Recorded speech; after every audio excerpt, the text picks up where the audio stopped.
Dieu écoute, je peux chasser un démon et sans même ouvrir ma bouche, rien que par mes pensées.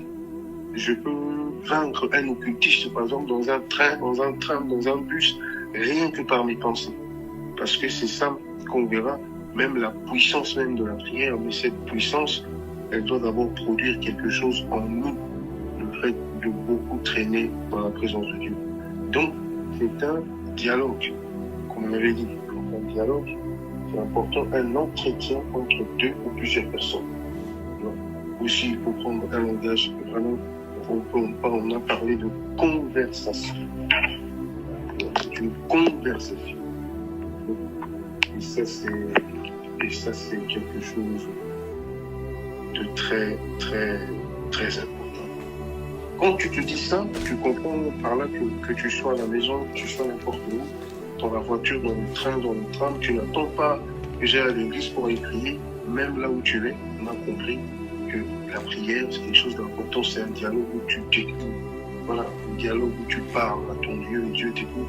Et tu parles à une personne que tu aimes beaucoup. Et c'est quelque chose de très important, contrairement à celui qui pense que la prière, c'est toujours quelque chose de mystique, où il faut absolument scandaliser les autres tout le temps. Alors que la prière, premièrement, la première définition qu'on a donnée pour essayer d'expliquer, c'est un dialogue. Vous voyez, un dialogue. C'est les deux personnes. Dieu est là, je parle à mon Père, je parle à mon Dieu. C'est quelque chose de très important. Et contrairement à ceux qui pensent que la prière, c'est peut-être la magie, c'est comme la magie, le nom de Jésus, c'est comme une formule magique, alors que ça n'a rien à voir avec tout ça.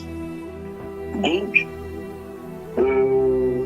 Dieu, on va voir l'exemple de quelques personnes.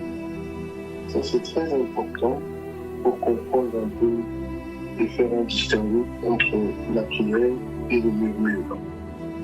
Tu vois, et comprendre c'est quoi prier, comment prier, l'importance de la prière et quand est-ce que ce n'est plus une prière, ça devient autre chose. Vous voyez? Donc ça, c'est important. Alors, Genèse, chapitre 8, le verset 20. Tout est avec.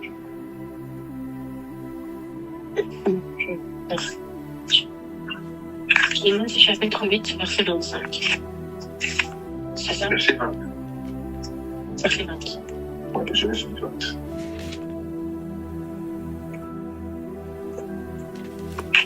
Je lis au nom de Dieu. Noé construit un autel en l'honneur de l'Éternel, et il prit de toutes les bêtes pures et de tous les oiseaux purs et offrit des holocaustes sur l'autel. L'Éternel perçut une odeur agréable et se dit en lui-même: je ne maudirai plus la terre à cause de l'homme, car l'orientation du cœur de l'homme est mauvaise dès sa jeunesse. Je ne frapperai. C'est bon, je peux t'arrêter. Ce que je voulais vous transmettre, le plus important là, c'est quoi? Noé construisit là, il était un hôtel. Tu vois? C'est notre premier exemple pour voir combien le patriarche était très attaché à Dieu. Et on sait tous que l'hôtel, c'est un lieu de rencontre, où l'homme vient à la rencontre du Seigneur. C'est là qu'ils se rencontrent. C'est un lieu d'adoration. Et Noé, quand il sort de l'arche, directement, le premier réflexe, c'était de construire ça, un endroit pour aller adorer Dieu. Oui, c'est comme ça que ça s'est passé avec lui, pour démontrer combien c'était un homme pieux, qui Dieu avait une très très grande place dans sa vie. Et bon, c'est important. Alors, Genèse, chapitre 12, le verset 8.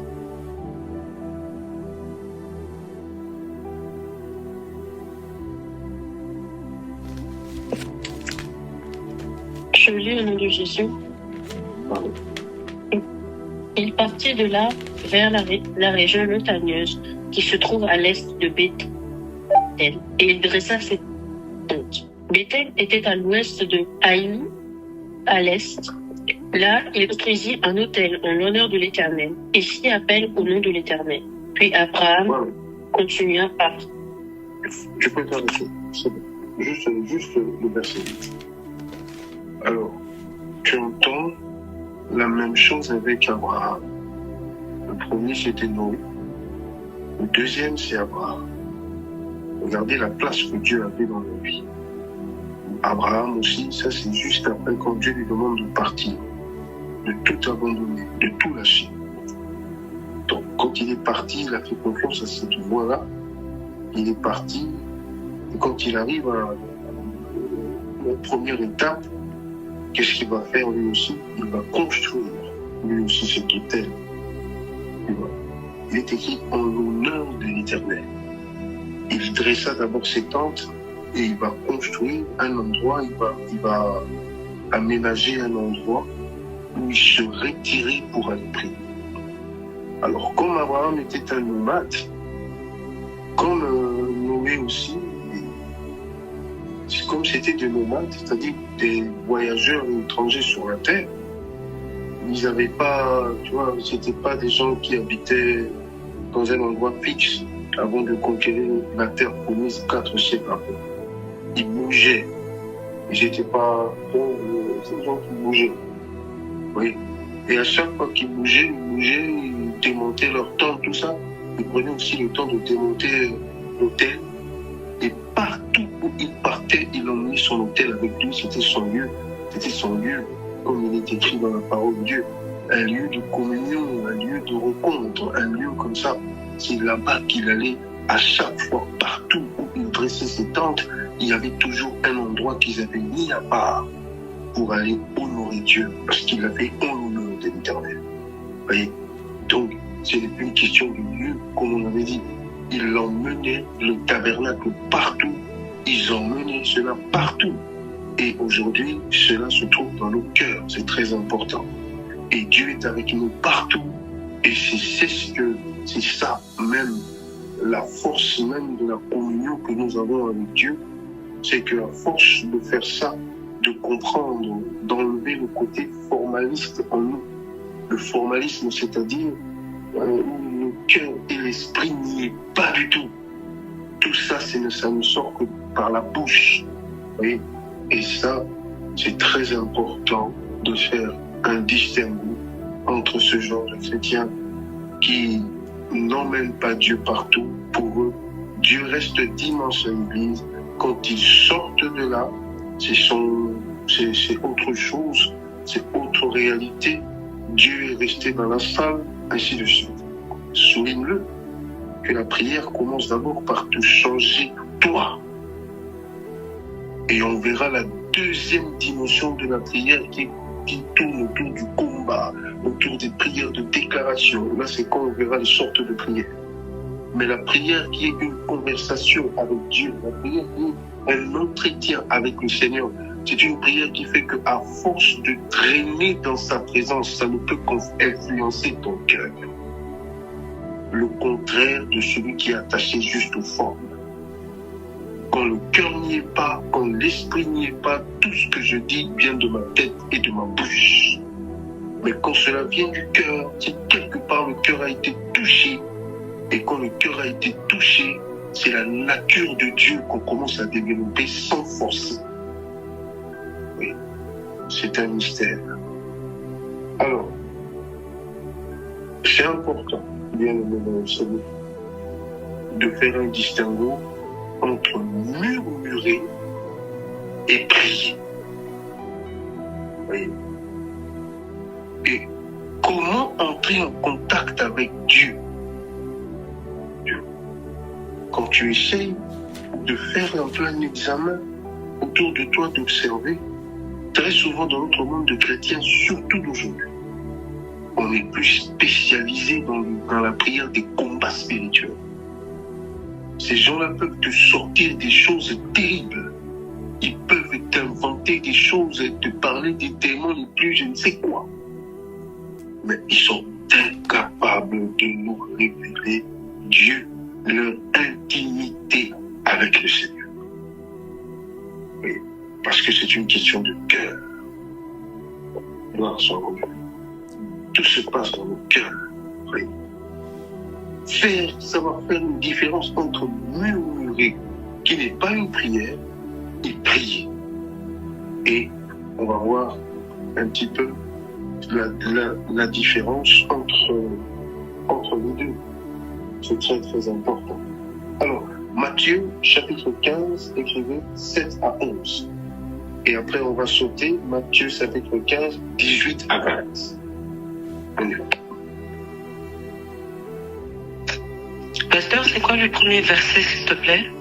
Matthieu 15, 7 à 11. C'est Le le deuxième, 11, Matthieu 15, 18 à 20. 18 Merci. On y va.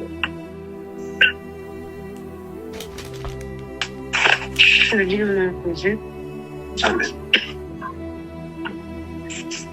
Hypocrite, Ésaïe a bien prophétisé sur nous quand il a dit: ce peuple prétend s'approcher de moi et m'honore des lèvres, mais son cœur est éloigné de moi. C'est faussement qu'il m'honore en donnant des enseignements qui font des commandements humains. Jésus appela la foule à lui et dit: écoutez-moi et comprenez bien. Ce n'est pas ce qui entre dans la bouche qui rend l'homme impur, mais ce qui sort de la bouche. Voilà ce qui rend l'homme impur. Parole du Seigneur. 18 à 20. Maintenant, qu'est-ce qui sort de la bouche qui rend impur? Oui. Je veux vraiment qu'on puisse comprendre ça. Quand est-ce que tu es déjà, quand est-ce qu'on est déjà égaré, éloigné, et que tout ce qu'on fait n'est pas une prière. Vous priez, mais vous ne recevez pas. Parce que vous priez mal, il est dit. Dans le seul but de satisfaire vos désirs.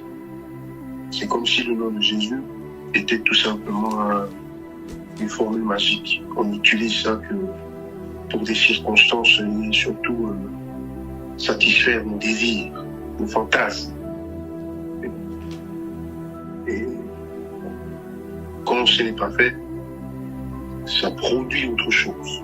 C'est ce qu'on appelle murmurer. Murmure. Ce n'est pas une prière. Voyez. Alors là, Jésus dit quelque chose de très important. Hypocrite. Il s'adressait à qui? Il s'adressait aux enfants d'Israël, soi-disant religieux des mouvements. Il s'adressait à toutes ces personnes, soi-disant enfants de Dieu.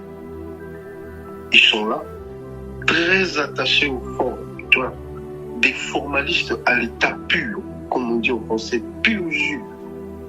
C'était tous des religieux. Ils étaient persuadés que Dieu était avec eux. Parce qu'ils avaient le culte, ils se présentaient devant Dieu, chacun avec une brebis pour aller mettre sur l'autel et sacrifier. Et on avait vu tous ensemble que Dieu n'accepte pas tous les sacrifices, raison pour laquelle Saül a sacrifié d'une certaine manière. Saül a été complètement et totalement rejeté par Dieu, parce que son cœur n'était pas droit devant Dieu. C'est important que tu retiennes le mot honorer le Seigneur. On reviendra là-dessus plus tard. Parce que quand tu honores Dieu, Dieu t'honore. Tu vois, c'est très important. Alors, Jésus parlait déjà à une société très religieuse. Ils se disaient tous enfants de Dieu, mais Jésus va rappeler quelque chose et dévoiler ce qui se passait réellement dans leur cœur. Pour vous n'êtes que des formalistes, autrement dit des hypocrites. C'est ce que Jésus avait dénoncé à l'époque. Tu vois. En disant que c'est, tu vois, ce peuple m'honore des lèvres. Tu vois. Mais son cœur est très loin d'eux. C'est-à-dire, quand ils viennent chanter des Alléluia, quand ils viennent faire toutes ces choses-là, c'était tout simplement tout et n'importe quoi. C'était des prières qui ne montaient pas vers Dieu. C'était des prières qui se limitaient quelque part. Tu vois. Comprendre, faire un distinguo entre murmurer et prier. Voilà. Alors, 18. On y va. 18-20.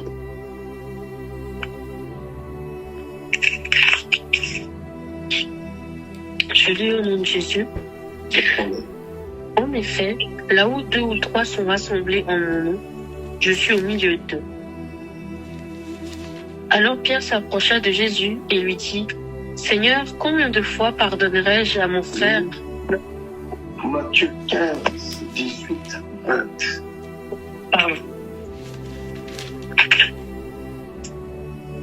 Oui. Mais ce qui sort de la bouche vient du cœur, et c'est ce qui rend l'homme impur. En effet, c'est du cœur que viennent les mauvaises pensées, les meurtres et les adultères, l'immoralité sexuelle, les vols, les faux témoignages, les calomnies. Voilà ce qui rend l'homme impur. Mais manger sans s'être lavé les mains, cela ne rend pas l'homme impur. Donc, ils ont plus mis l'accent sur ce que l'homme a établi. Oui. Et ils ont mis de côté les commandements de Dieu. Alors, tout ce qui sortait de leur bouche, ce n'était plus de prière. C'était autre chose. Alors, très important de savoir faire un distinguo entre murmurer et prier. Alors, qu'est-ce que la Bible dit?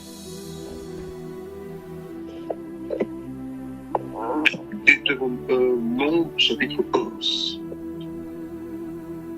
Et à partir du premier.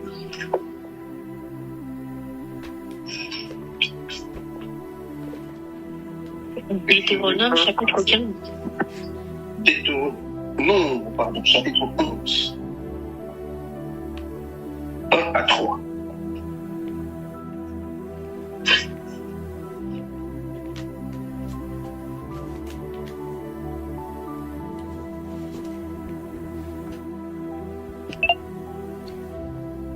Parole du Seigneur. Amen. Le peuple murmura et cela déplut à l'Éternel. Lorsqu'il Je veux qu'on entendit, souligne ça. Le peuple murmura.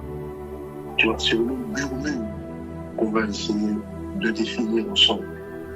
Et continue cela, et cela déplut à l'Éternel. et cela déplut à l'Éternel. Tu vois?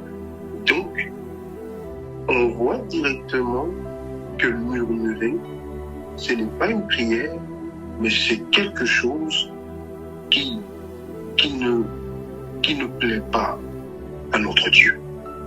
Tu vois? Alors, continue la lecture. Lorsqu'il entendit, sa colère s'enflamma. Le feu de l'Éternel s'alluma parmi eux et dévora une extrémité du camp. Le peuple poussa des cris vers Moïse. Moïse pria l'Éternel et le feu s'arrêta. On appela cet endroit Tébéra, parce que le feu qui l'Éternel s'était allumé parmi eux.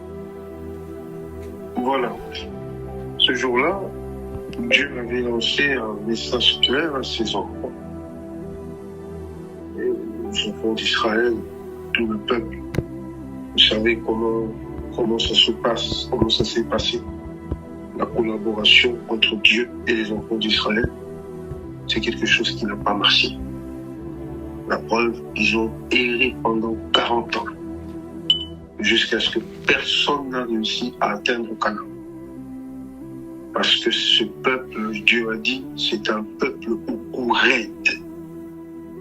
Un peuple qui vivait, voilà, d'une certaine manière.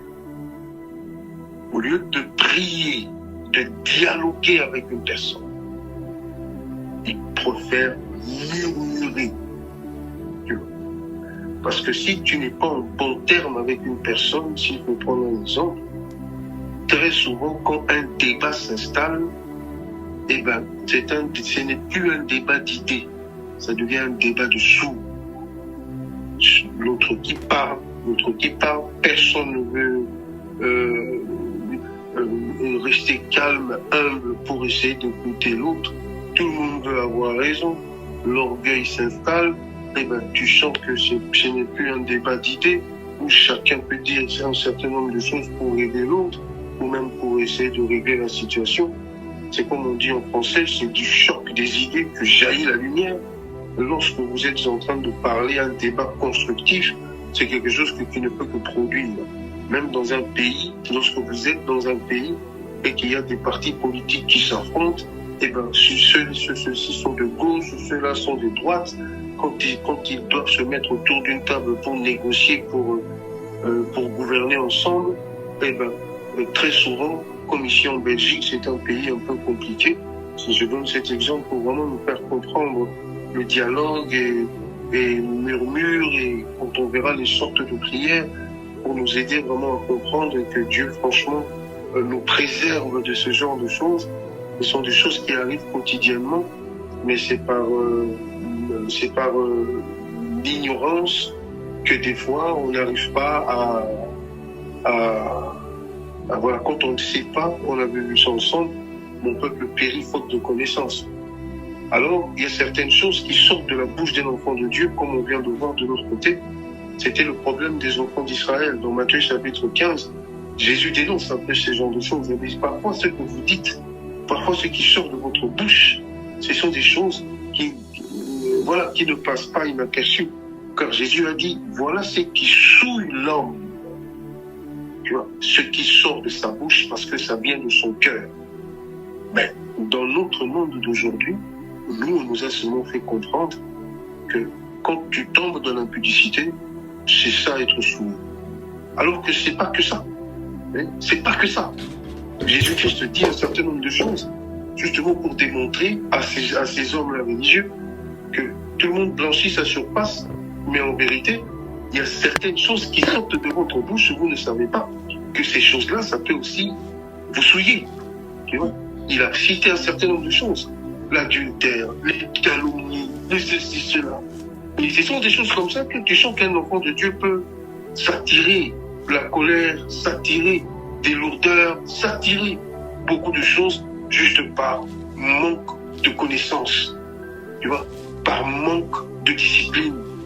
Tu vois, aujourd'hui, s'asseoir et parler mal d'une personne, ça devient normal. Personne ne peut même la conscience de personne peut à un moment le rattraper et lui dire écoute, qu'est-ce que tu es en train de faire? Est-ce que ça se passe réellement comme ça?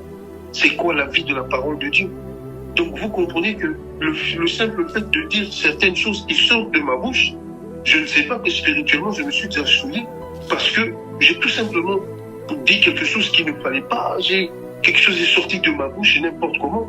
C'est pour ça que même dans les 10 commandements, Dieu dit tu ne prendras pas le nom de l'Éternel en vain. C'est pour ça que Jésus va plus loin même en nous disant qu'il ne faut pas jurer ni sur ta tête, ni sur tes cheveux, ni sur tes enfants, ni sur quoi que ce soit, parce que ça ne sert à rien. Il dit tourne ta langue 7 fois avant de parler. Parce que le pouvoir, le véritable pouvoir d'un chrétien se trouve dans sa langue. Le pouvoir est la clé que nous avons reçue.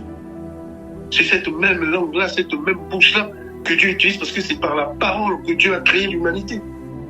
Donc tu sens que quand tu es en face d'une personne qui ne prie pas le véritable Dieu, ce qui sort de sa bouche est différent de ce qui sort à nous en tant qu'enfants de Dieu. C'est pour ça que Jésus a dit bénissez, mais ne maudissez pas. Oui, parce qu'il sait que ce sont des paroles qui peuvent avoir de l'impact dans la vie de certaines personnes. Alors, par la lumière du Christ, Dieu nous enseigne certaines choses et il ne veut pas qu'on soit tout simplement comme ces pharisiens de l'époque ou bénéficier d'un grand respect venant du peuple, mais malheureusement, devant Dieu, c'était tout simplement des gens pourris.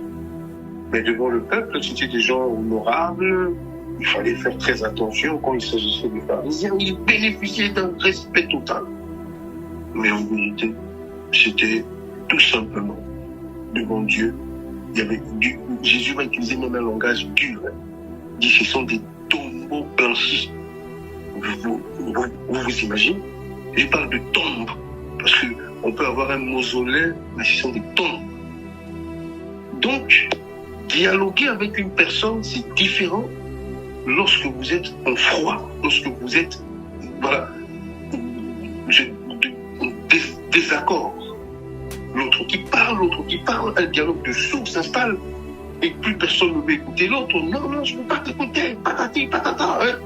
Même quand on a tort. Vous voyez, c'est exactement ce qui se passe avec Dieu lorsque la communion elle est complètement faite. Et c'est ce qu'on appelle murmurer, le contraire de prier, de dialoguer, de s'asseoir et de trouver une solution à la crise, de faire un consensus, de s'asseoir autour d'une table. Et quand on s'assoit autour d'une table pour trouver une solution, c'est différent d'une personne qui vient vous raconter. Alors, murmurer, c'est quoi? Écrivez. Murmurer, c'est ce qu'on doit éviter de faire. C'est un acte de mécontentement. Tu vois? Le conflit que Dieu avait avec les enfants d'Israël, parce qu'ils ont erré pendant 40 ans. Comment tu expliques ça? Dieu était avec eux, Dieu était au milieu d'eux, mais personne n'est rentré à Canaan. Ça peut nous rattraper aussi aujourd'hui, nous, en tant que chrétiens aussi. On va à l'église, on a le culte, on fait tout ce qu'on fait pour Dieu, mais finalement, la présence de Dieu ne nous sert absolument à rien. Comme les enfants d'Israël à l'époque. Ils étaient dans le désert avec Dieu. Ils ont peut-être même vu plus que nous. L'eau jaillir du rocher, la manne tomber du ciel. Ils ont bu cette eau-là. Ils ont mangé cette manne-là. Mais Jésus a dit que cette manne, vos pères ont mangé la manne et ils sont morts. Oui. Comme David a dit, vous êtes des princes, mais vous périssez comme des hommes quelconques. Alors que vous êtes des princes. Salomon va même plus loin. J'ai vu des esclaves à pied et des esclaves sur des chevaux. Vous voyez? C'est important. Alors, murmurer, mais un acte de mécontentement, de plainte ou de rébellion secrète contre Dieu. Oui. Un acte de mécontentement, de plainte ou de rébellion secrète contre Dieu. Cela demande un manque de foi et de confiance. Murmurer, c'est même ça, marmonner, dire des choses tout bas. Déjà, définition dans le dictionnaire de quelqu'un qui est en train de marmonner, de murmurer, en train de dire des choses tout bas. Tu n'entends même pas ce qu'il dit, mais ce qu'il dit, il dit parfois des choses tellement dures. Il est en train de murmurer. Mais maintenant, le peuple, quand ils ont murmuré, le conflit entre Dieu et les enfants d'Israël en Égypte, c'était bien ça. C'était se plaindre tout le temps. Tu vois? Se plaindre tout le temps. Ils se plaignaient de quoi? Oh non, depuis qu'on a quitté l'Égypte, on ne mange pas, il n'y a pas d'eau, il n'y a pas ceci. Quand on était en Égypte, c'était beaucoup mieux. Tu vois? Se plaindre. Oui. C'était beaucoup mieux. C'était ceci, c'était cela. Ça, ce n'est pas une prière, en fait. Murmurer, ce n'est pas une prière. Peut-être pas, on se tourne pas vers Dieu directement, mais ce mécontentement, des fois, dans nos cœurs, fait que des fois, on dit des paroles dures. C'est ça, murmurer. Vous voyez? Des fois, je peux même me confier sur une personne, non, il y a ceci, non, il y a cela, moi, je ne comprends rien, depuis qu'on prie. C'est ça, murmurer. Ce n'est pas du tout une prière. Et une personne qui murmure, c'est une personne qui ne prie pas. Bien au contraire, c'est considéré dans la Bible comme un acte de rébellion. Oui. Pourquoi c'est considéré comme un acte de rébellion? C'était le conflit que Dieu avait avec les enfants d'Israël. Dieu parlait par Moïse, ils n'écoutaient pas. Pourquoi? Parce qu'ils avaient faim, parce qu'ils avaient soif, ils étaient prêts à tout. Mais alors, à tout pour atteindre ça, quitte à insulter Moïse de temps en temps, quitte à faire des choses terribles, voilà, murmurer. Quelqu'un qui a perdu, tu vois, la notion de tout ça. Quelqu'un qui murmure, qui est parfois dur dans ses propos, dur dans ses pensées, quand il pense à certaines choses. Si réellement Dieu était avec moi, est-ce que ceci, je ne pense pas que je suis pas à ma place, il murmure. Oui. Alors, c'est quoi? Cela démontre quoi? Parce que murmurer, comme je l'ai dit, si tu m'as bien compris, très souvent, c'est qu'on pense que le nom de Jésus, c'est juste comme une formule magique, où j'ai dit au nom de Jésus, tout tombe du ciel, je dis au nom de Jésus, c'est que j'ai besoin là maintenant. C'est ça ce que je veux maintenant. Je prie aujourd'hui, je prie demain, je prie le surlendemain. Comme je n'ai toujours pas ça, je commence à murmurer. Tu vois? Alors Dieu seul qui connaît mes besoins, qui sait qui je suis, qui sait ce qu'il me faut réellement, il sait que ça ne se passe pas comme ça et que ce que j'ai prévu pour toi, ça viendra peut-être certes un peu plus tard, mais ça finira par tomber, ça finira par arriver. Et très souvent, quand on a murmuré contre Dieu, et quelque temps après, Dieu t'accorde cette chose-là, parfois on a honte, quoi. Mais certaines personnes, ils sont sans scrupules, ils pensent qu'ils l'ont réellement mérité. Alors que c'était tout simplement dans les plans de Dieu. Murmurer, ça ne change rien. Murmurer, ça ne bouge pas les choses. Murmurer, d'ailleurs, on s'enfonce parce que la rébellion, c'est bien. C'est bien Satan qui nous pousse pendant ce moment-là. Il nous pousse à la rébellion parce que ça ne marche pas, parce qu'il n'y a pas ce que je veux, parce que je ne vois pas ce que je veux. Il nous pousse à la rébellion. Et je commence à murmurer, oh non Seigneur, tu m'aimes pas, oh non Seigneur, tu ne penses pas, oh non Seigneur, regarde les autres, ils se sont mariés, c'est pourquoi pas moi, c'est toujours moi, c'est toujours moi, c'est toujours moi, nanana. C'est ça, murmurer, c'est pas une prière. Et murmurer, ça ne change absolument rien dans ta situation. Oui. Dans ce qui sort de notre bouche, c'est important de contrôler ça. Ce qu'on dit des fois dans nos prières, c'est important. Car il est écrit, Dieu est sur la terre et Dieu est aussi. Tout ce que tu vas dire là, Dieu connaissait cette prière entière. C'est ça que Jésus a dit, ne multipliez pas des paroles en vain comme des païens. Parce qu'ils pensent qu'à force de beaucoup parler, ils seront exaucés. Alors que quand cela vient du cœur, c'est différent. Mais quand cela ne vient pas du cœur, c'est quelque chose qui... Voilà. C'est quelque chose qui est juste... voilà. On le fait parce qu'il faut le faire. Mais quand ça vient du cœur, c'est différent. Quand il y a un engagement total du cœur, c'est-à-dire c'est ta vie que tu as donnée, c'est différent d'une personne qui le fait juste comme ça, parce qu'il faut le faire. Donc, murmurer, cela démontre, je me répète, manque de foi. Or, sans la foi, il est impossible de lui être agréable. Comment voulez-vous prier et avoir une prière efficace si cette prière manque de directive, comme on l'avait dit la semaine passée, par le Saint-Esprit, où la foi est complètement anéantie. Donc c'est une prière qui ne va pas plus loin que le plafond de ta chambre. Parce que on manque cruellement la foi, on manque cruellement la confiance. Et lorsque ces choses-là commencent à crier en nous, quand ça prend le contrôle même de nos âmes, c'est terminé. C'est terminé. Même ma prière sera contrôlée par ma situation. Ma foi sera contrôlée par ma situation. C'est la catastrophe. C'est la catastrophe. Plus grave encore, ma foi sera le responsable de ma joie, de ma foi. C'est une autre personne. Moi, je ne dépends que de cette personne. Et ça, c'est encore plus grave. Lorsque ma joie dépend d'un conjoint, ma joie dépend d'une amie, ma joie dépend d'un homme ou d'une femme, je prie, ma prière est contrôlée que par ça. Pour certaines personnes, ils se sont séparés avec certaines personnes, ce sont des exemples justement, pour comprendre, et puis ils trouvent un prophète qui lui dit, écoute, il est parti, c'est la femme de ta vie, c'est l'homme de ta vie, il se met à prier matin, midi, soir, sans discernement, il ne sait même pas que Dieu est derrière. Pourquoi? Parce qu'il n'y a pas ce dialogue-là entre vous. Il n'y a pas cette communion. Tu vois, il n'y a pas ça. Il n'y a pas eu d'entretien préalable où Dieu te dit, écoute, je suis derrière, par exemple. et on va t'emmener en bateau et on va te dire que voilà, il va revenir.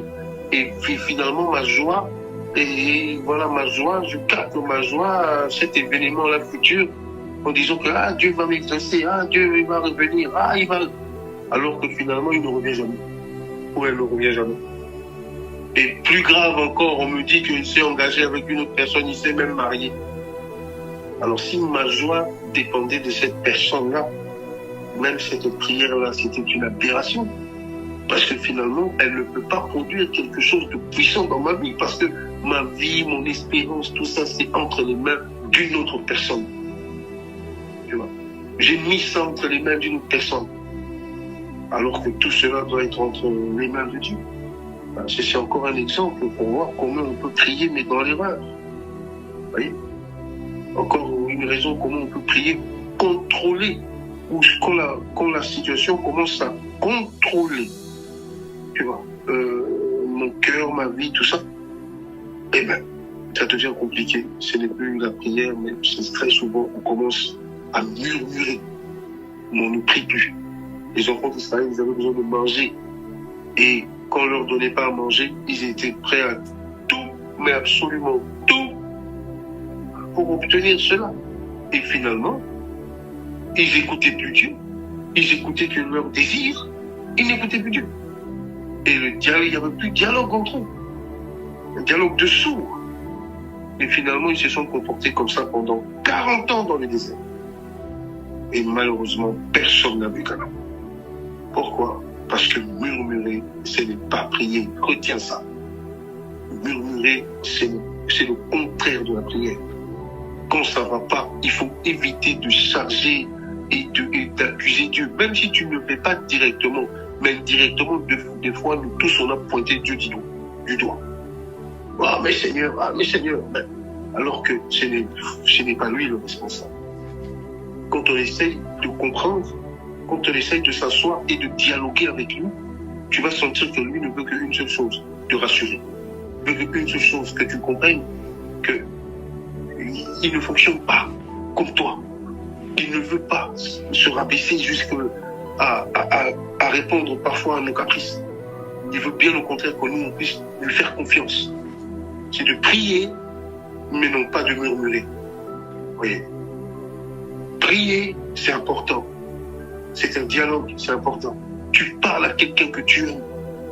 Mais murmurer, c'est comme si tu méprisais la personne. Tu vois, si une personne qui est plus âgée que toi vient t'adresser la parole, et au retour, tu fais c'est toujours considéré comme un manque de respect. Vous voyez, quand une personne qui est plus âgée que toi, un responsable qui est juste en face de toi te parle, voilà, on dit bonjour papa, bonjour maman, bonjour pasteur, bonjour ceci, bonjour cela. Tu honores la personne qui est en face de toi parce que tu connais quand même quelque part, que tu reconnais son autorité. Mais très souvent, comme Dieu, on ne le voit pas. On le reconnaît parfois, certaines personnes ne reconnaissent pas son autorité. Seulement, tu vois, quand il y a des circonstances de louange à l'église, tu vois, on va louer, Alléluia, Amen. Quand on va chasser, au nom de Jésus, je chasse. Oui, là, ils reconnaissent l'autorité de Dieu. Mais quand ils sont en face d'un certain nombre de choses, où Dieu va les tester, les mettre à l'épreuve comme David, finalement, c'est là que tu vois que le véritable fond, la véritable nature de la personne ressort. Agressivité, il se fatigue très vite, il est lent d'un moment, tu vois. Tantôt ça va et après ça ne va pas. Et quand il se met à murmurer, c'est très grave. C'est considéré comme un manque de respect quand tu es en face d'une autorité. Quelqu'un que tu respectes, à combien plus forte raison, notre Seigneur et notre Dieu que nous prions, qui est le maître de tout, le souffle de vie, tout ce que nous avons.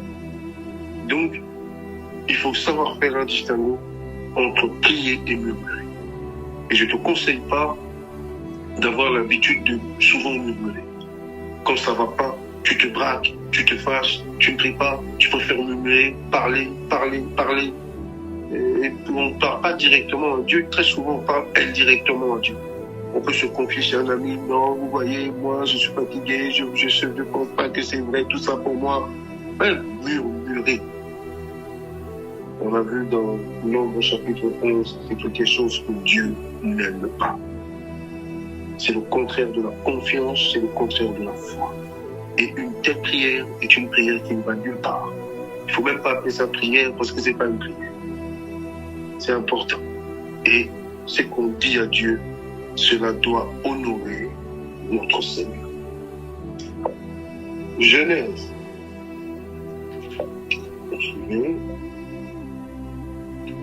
Voilà Dieu. Le chapitre 18. À partir du 16e verset. À partir de quel verset? 16e.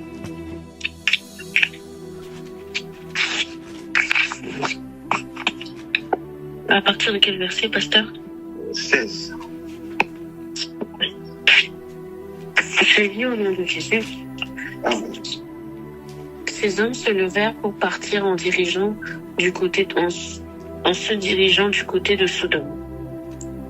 Abraham les accompagne pour les reconduire. Alors l'Éternel dit, « Cacherai-je à Abraham ce que je vais faire? Abraham deviendra une nation grande et puissante, et toutes les nations de la terre seront bénies en lui. En effet, je l'ai choisi afin qu'il ordonne à ses fils et à sa famille après lui de garder la voie de l'Éternel en pratiquant la droiture et la justice. » Amen. Ainsi l'Éternel accomplira en faveur d'Abraham les promesses qu'il lui a faites. Et l'Éternel dit, « Le cri contre Sodome et Gomorrhe a augmenté et leur péché est énorme. C'est pourquoi je vais descendre et je verrai s'ils ont agi entièrement d'après le bruit venu jusqu'à moi. Si ce n'est pas le cas, je le saurai. » Les hommes s'éloignèrent et allèrent vers Sodome, mais Abraham se tint encore devant l'Éternel. Abraham s'approcha et dit, « Supprimeras-tu vraiment le juste avec le méchant? Peut-être y a-t-il 50 justes dans la ville, les supprimeras-tu aussi, et ne pardonneras-tu pas à cette ville à cause des 50 justes qui sont au milieu d'elle? Faire mourir le juste avec le méchant, si bien que le sort du juste serait identique à celui du méchant, cela ne correspond certainement pas à ta manière d'agir. Celui qui juge toute la terre n'appliquera-t-il pas le droit? L'Éternel dit, « Si je trouve à Sodome 50 justes, je pardonnerai à toute la ville à cause d'eux. » Abraham reprit, « Voici ce que j'ai eu l'audace de parler au Seigneur, moi qui ne suis que poussière et cendre. » Alors, attends s'il te plaît. Tu entends ça?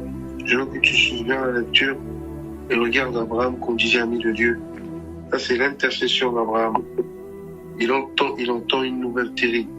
Cacherai-je quelque chose à Abraham? Dieu dit qu'il va détruire totalement Sodome et Gomorrhe. Qu'est-ce qui se passe après? Son neveu Lot était à Sodome, était à Gomorrhe. Et je veux qu'on comprenne ça. Regarde l'attitude d'Abraham lorsqu'il reçoit la révélation. On reviendra encore sur cette prière, parce que ça va nous servir de base pour comprendre comment prier, parce que là, c'est Abraham l'intercesseur. Mais ça, on reviendra quand on verra les sortes de prières. Mais je veux seulement qu'aujourd'hui, qu'on comprenne la manière dont Abraham s'exprime. Vous voyez, c'est très important. Regardez comment il s'exprime. Au lieu de murmurer, « Oh Seigneur, il y a mon fils là-bas, il y a mon neveu là-bas, qu'est-ce que tu vas faire?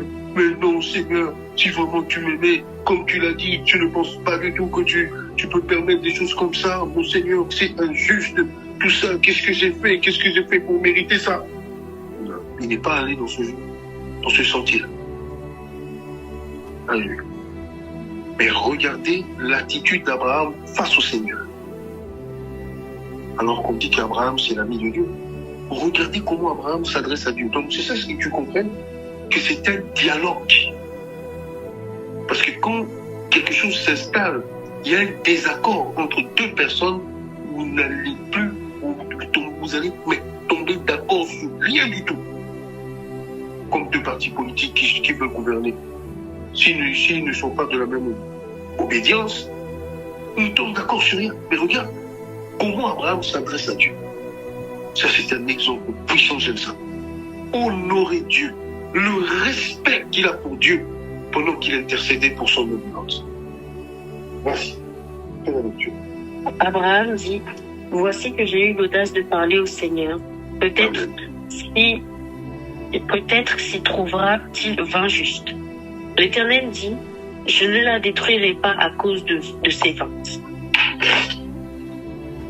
Abraham dit, que le Seigneur ne s'irrite pas, et je ne parlerai plus que cette fois. Peut-être s'y trouvera-t-il 10 justes. L'Éternel dit, je ne la détruirai pas à cause de ces 10 justes. L'Éternel s'en alla alors lorsqu'il finit de parler à Abraham, et Abraham retourna chez lui. Merci, tu peux t'arrêter là, on verra le reste plus tard. Ça, on reviendra sur ce chapitre pour comprendre, tu as vu. Je bénis le Seigneur pour ça. Regardez, Abraham accepte finalement. Il y a tellement de leçons à tirer dans cette histoire, mais pas l'idée. Abraham l'intercesseur. Alléluia. Abraham qui dit, Seigneur, que le Seigneur ne s'irrite pas. J'ai osé parler à Dieu. Tu as vu quelqu'un qui connaît Dieu? Quelqu'un qui connaît la valeur, le respect qu'il doit au Seigneur. Il ne s'adresse pas à Dieu n'importe comment. Donc, contrairement aux enfants d'Israël qui n'arrêtaient pas de murmurer, regardez ce que ça a produit. Regardez le contraire chez Abraham. Et vous connaissez l'histoire. Pourquoi Moïse n'est pas rentré dans la terre promise? Vous connaissez l'histoire. Pressé par le peuple, il s'est retrouvé piégé lui aussi dans une situation. On lui demande de parler au rocher, il va frapper le rocher. Tout ça parce qu'il était fâché. Oui. Dieu lui dit, à cause de cette faute-là, tu ne m'as pas glorifié devant le peuple. Ta punition, c'est que tu ne verras pas. Moïse qui nous, toi et moi, on ne peut même pas, tu vois, Moïse nous dépasse, mais tu ne sais pas la grâce de Moïse, mais regarde comment Dieu le traite finalement à un moment. Tu vois. Tout ça, c'est pour nous servir à nous de leçon aujourd'hui au temps de la grâce. Donc, prier, c'est autre chose, c'est dialoguer avec Dieu. Murmurer, c'est autre chose, c'est se révéler. Murmurer, cela démontre tout simplement un manque de foi et de confiance en Dieu.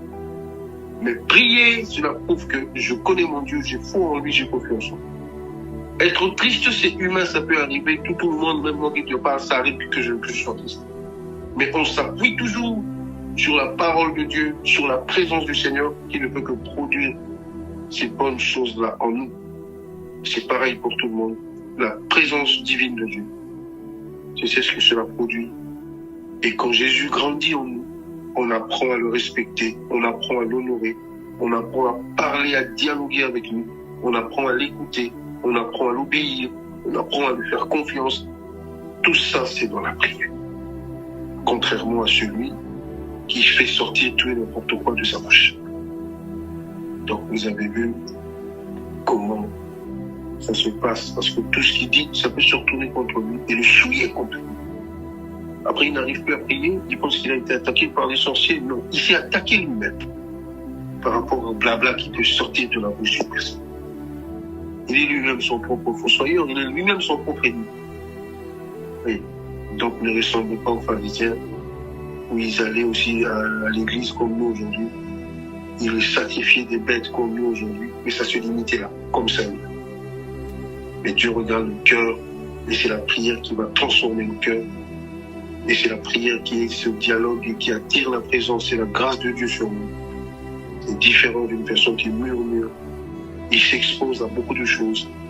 Car selon Nombre 11, c'est quelque chose qui déplaît à l'Éternel.